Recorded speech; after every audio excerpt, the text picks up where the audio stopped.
Hello and welcome to In Our House! First today, a new survey shows that 3/4 of British mothers use technology as a babysitter. To keep their children Quiet! A survey out of 1,000 British mums, 85% of them admitted to using modern technology to keep their kids quiet while getting on with other activities. this represents 2.5 hours of screen time a day. Which is almost double the time kids spend playing outside, which could be up to 8.8 hours a week. When my little brothers and sisters are crying, actually only sometimes, my mum goes upstairs and puts some nursery rhymes on the computer, lets them sit down and just watch them. Yeah, like when my sister, say if my mum's trying to cook and my sister's like pestering her, she's like, Lizzie, just go and put the TV on, like she really can't be bothered to do When my anything. little brothers are crying as well, my mum gives them the iPad and tells them to be quiet. Yeah. When my little brothers and sisters are crying, my mum just gives them the iPad and...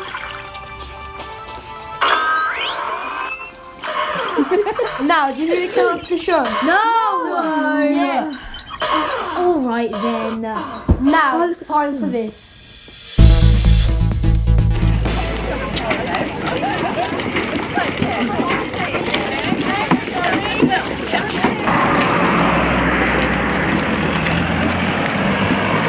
My name is Sean, but my Viking name is Bjorn Gunnarsson because my dad's name is Gunnar. We do reenacting, so the public that don't know much about Vikings or Saxons and can learn about them. I've learnt how they build houses and huts and how they fight and what sort of weapons they use, like dine axes and swords and shields. This is a sword and a scabbard. This is the most classic weapon that the Vikings or Saxon used. They usually had swords with a shield as well. This is the Age of Penders standard. The dragon head is a wooden carving and darkened where it's been carved. Here's the snout and the mouth, and here's the other part of the snout that goes down to its head, and that's where its eye is, and that's where it goes like in for the eye. So what does that represent? It's the Pender dragon. Okay. This is supposed to be a magpie on a shield, or to strike fear in to the enemy. The shield was a defensive weapon, and like I said earlier, with the sword, so they could defend themselves and attack the people they're fighting. Well, I help the blacksmith by pumping the bellows up and down to keep the fire going. Because if you let it die, then it takes quite a while to heat up. So tell me about what do you do during the battle as well? I'm a water bearer, which means I walk around giving the Vikings water so they don't pass out.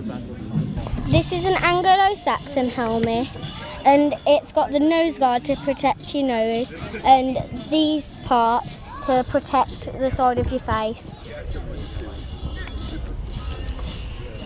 And the chain mail here is to protect the back of your neck.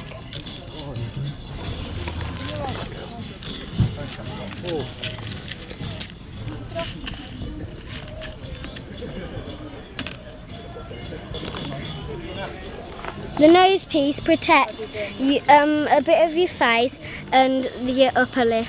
But, yes, my name's Jarl Ulf, and I'm the Jarl of these Vikings here today. The group's called Jorvik Vikinga, and we're always looking for new members. And you can find us on Facebook if you're interested, learning how to fight like the Vikings did, or maybe taking on some of the crafts that the Vikings did. The Jorvik Vikinga wolves are coming! Feed the wolves! Feed the wolves! The Jorvik Vikinga wolves are coming!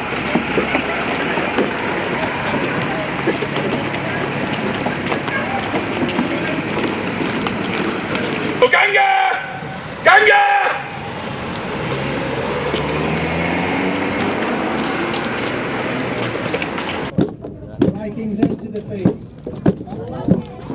See the large Saxon force arrayed before them. Larger than they expected. As leading the Viking army is Ulf, the King of York. To the White Christ, and we will spare you, and your souls will be spared in the afterlife. What say you? Not a chance, Christian. We fight for the one-eyed God. Hang on to you! If we have to meet him in Valhalla, we will.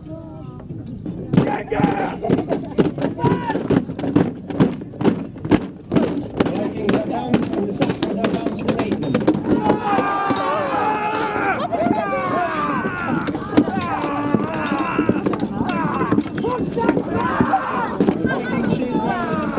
Push through the Saxon army towards the shield wall again, attempting to find a weakness to force a way through.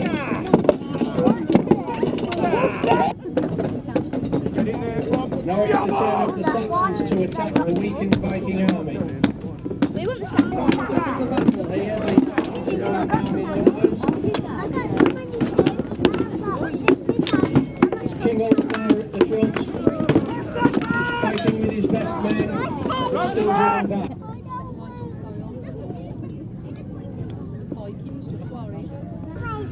I love sword fighting. Oh, cool.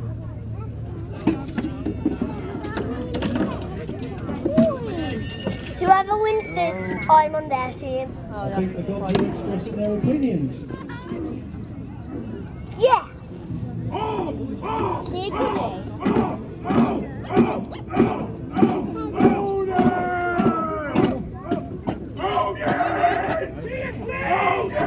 As King Ulf falls to his death, Let's! What do you want?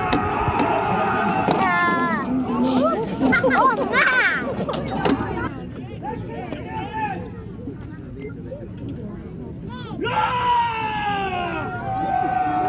the Saxons have won the day. The three Vikings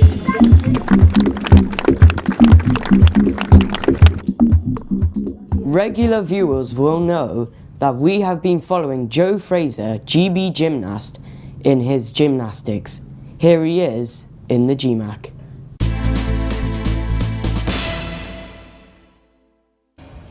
So what's this? This is the pommel horse. It's an apparatus that is very, very hard because it involves so much balance. You have to know where your shoulders are, where your body is compared to your shoulders, and to be able to hold your nerve under the pressure. So at the Olympic Games, for people to do their pommel routine must be really scary, really nervy. That's why you have to do so many pommel routines now in the build-up so that you're ready for that moment. These are the handles. You try to avoid hitting those because they're pretty hard. This is the lever. Every pommel is different shape, so this is quite a square pommel compared to some of them. Yeah. So you circle whichever way feels comfortable. You start off on a small pommel like that, mushroom, just so you can develop a circle. Then you progress it onto different pommels with handles or with two handles, and then you get onto the lever, so you can start progressing it. And then you come to this one, which is like the end one.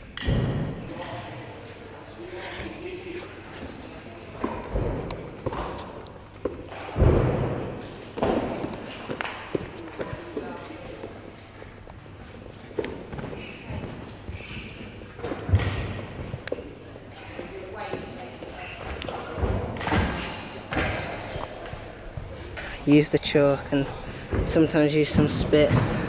It's quite grippy, so yeah.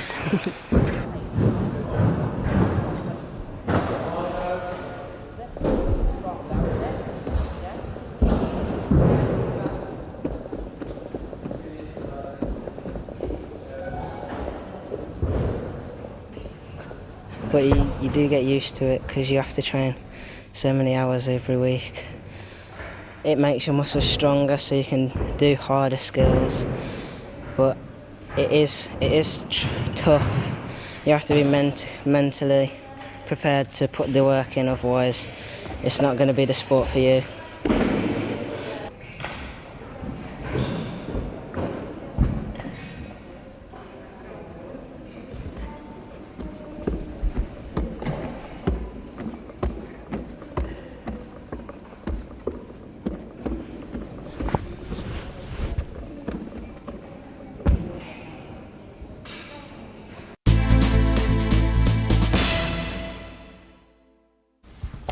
Here's this week's spelling mistake. Well, I mean, there aren't really a lot of options. There aren't a lot of words on here. Due to refurbish. Wrong two. Men. There's the wrong. That's the wrong two. The wrong two, and it says refurbishment. So basically, they've got two spelling mistakes. They've put the wrong two. They've put the wrong two with the double O, and then they've spelled refurbishment. When it should be REFURBISHMENT. So and now for something completely different.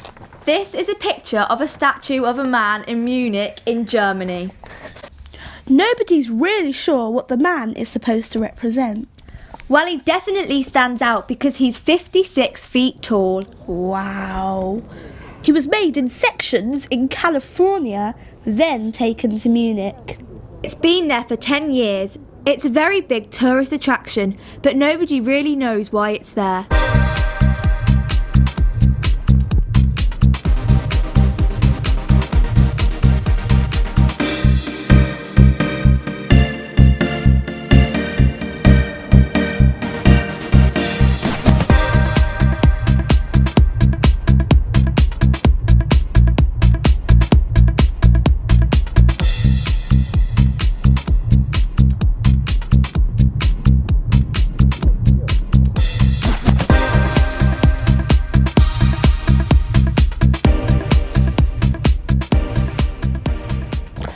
People think that because of its structure, it's meant to encourage people to exercise. I mean, that may be the case, but to me, like, why don't they employ trainers to help train children with that money, or bikes and things for the community? Or like gyms and stuff. Because that would encourage me to exercise more than a man or a statue or something. Yeah. Well, at least it's an interesting piece of art. So last week we showed you a video of children building rafts at Edgbaston Reservoir. So Maury, what happened? Well, Declan, you can guess there was a lot of water, a lot of screaming, and a rescue boat.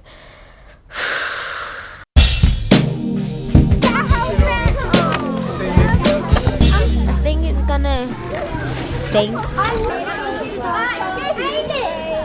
Probably some of us are gonna fall in.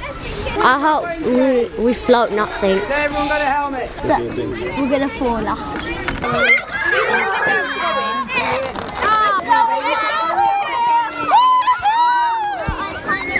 It'll be fun, I know, but I hope we don't drown because I think it's not secure properly. We're wearing these.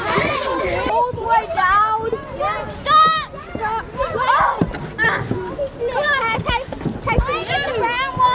If you fall off your raft, what do you need to do? Get back on. Get back on. If someone else falls off your raft, what do you need to do? Help them get on. Okay? Go. Oh my God! My shoes are wet!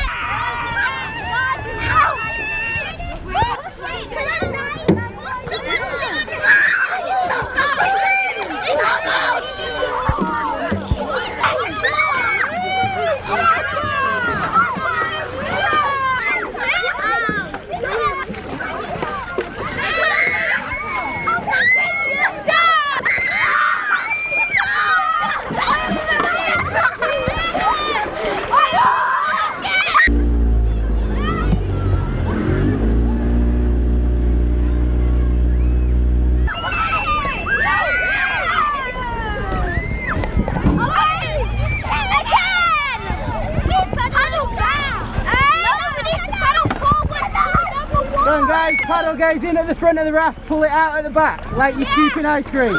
Come on!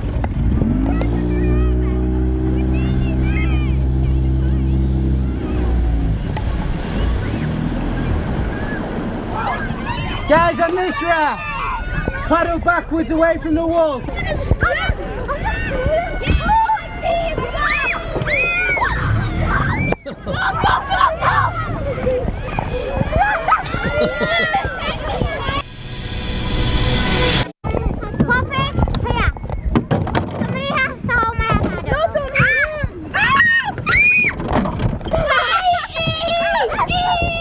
Say move forward. That was scary!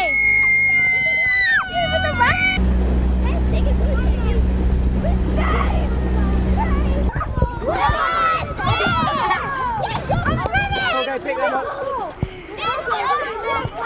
Don't worry about it if it's in the boat.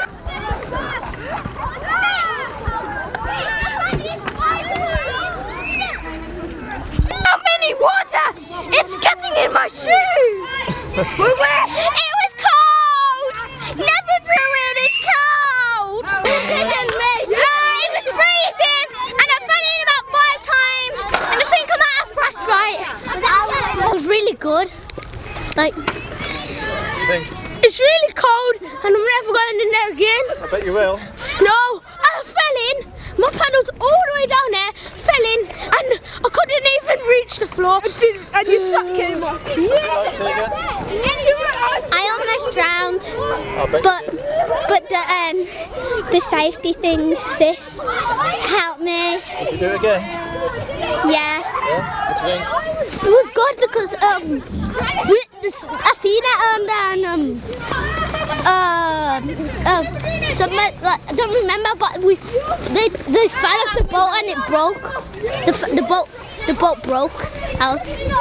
So we're in the water, so we were pushed out, and our raft just kept on breaking to bits. So Edgbaston Water Sports is a non-for-profit organisation. We deal a lot with mainly schools, but also we're quite strong on disability sailing, probably one of the leaders in the West Midlands for disability sailing. We've been in operation for about 8 years, doing various different things from canoeing and kayaking, sailing to rock climbing walls, and trips across onto rivers and things like that. So today's exercise, what's that all about? So today the school that came in were working out how they'd escape from a desert island. So we've put them on an improvised raft building session, and they've gone out and helped each other to work as a team to build their own rafts, and then headed off from our beach out onto the water and back again. So is the team building skills is more important than the actual sailing, isn't it? Yeah, if the team can work together well, they can transfer those skills into a variety of different uses and different situations, which is always good, particularly with a new group of students who don't necessarily know each other. It often helps break down any barriers that they might see in the classroom. Okay, how successful was it today, do you think? Team building, I think a lot of them, as the day progressed, they got a lot better with each other. There certainly were a few more arguments at the start than there were at the end, and people definitely started to help each other towards the end. As improvised raft building sessions go, it's not the worst one we've seen. Everybody came back from it, which is always a bonus, and we haven't lost anyone. So yeah, good day on the water. Right. So how can other schools get involved? Best way is either to check out the website edgbastonwatersports.co.uk or give us a ring on 0121 454 1997. You're watching In Our House from TNT News on Big Centre TV. Now, this. And now some news of what's been happening in the West Midlands. Welcome to the new New Street station, and this is it. The shopping centre cost £600 million. And the station another 150 million. That's 750 million altogether. Let's go see if it's worth it. The concourse is 5 times bigger than London Euston, and it's 13 times bigger than the centre courts at Wimbledon. 170,000 passengers use the station daily, and it's built to carry 300,000 passengers in the future.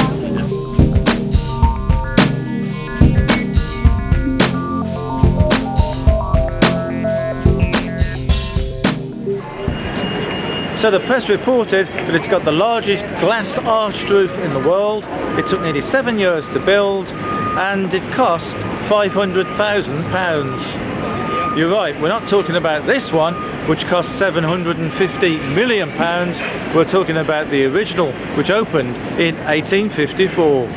At 80 feet high and 212 feet wide, it was the largest single-span glass and iron arch in the country. It was also a quarter of a mile in length and was described as one of the greatest achievements of science in our time. No wonder some people called it Grand Central. The famous Bradshaw's Railway Guide of 1863 noted the interior of the station deserves attention for its magnitude. It's composed of iron and glass without the slightest support except for that afforded by the pillars on either side. If the reader notices the turmoil and the bustle created by the excitement of the arrival and the departure of trains, the trampling of crowds of passengers, the transport of luggage, the ringing of bells, and the noise of 200 or 300 porters and workmen, he will retain a recollection of the extraordinary scene witnessed daily at Birmingham's Central Railway Station. Today, the modern equivalent saw 24,000 people pass through the shopping centre area within 3 hours of it opening. After wartime damage, much of the roof was removed. Then came a 1960s redevelopment plan, which you could say transformed the area completely. It can be seen in these official British Rail postcards. It was essentially a 7.5 acre slab of concrete which was dropped onto the station, supported by 200 columns, and it was topped off by another layer of concrete on which they plonked a car park. The result, a perfectly dingy hole that became the Birmingham Shopping Centre. This once stately looking hotel, which adjoined the station, was replaced first by this, and now this. So the winds of change blew away the old and in came the new. Today you can still enter via the ramp, but what you see when you get inside is completely different to the way it used to be. In case you didn't get the chance to count them, I can tell you that there are around 60 shops, many of them independent concerns. But the key store is the John Lewis department store, which opened in style.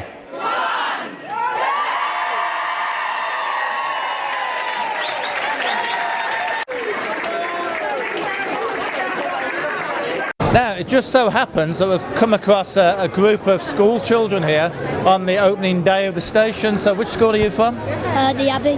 Where's that? Erdington. Erdington. So why have you come here today? Well, we've come here to prepare for interviews, like having a face washed and a shoe polished and those things.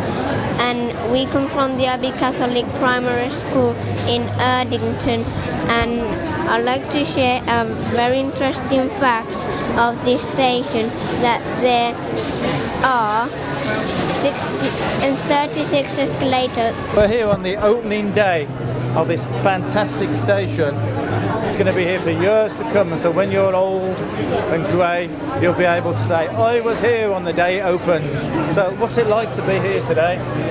Well, it's really good because like we learn about life in modern Britain today, and like we're learning about like the jobs that people do, and like seeing what they work as.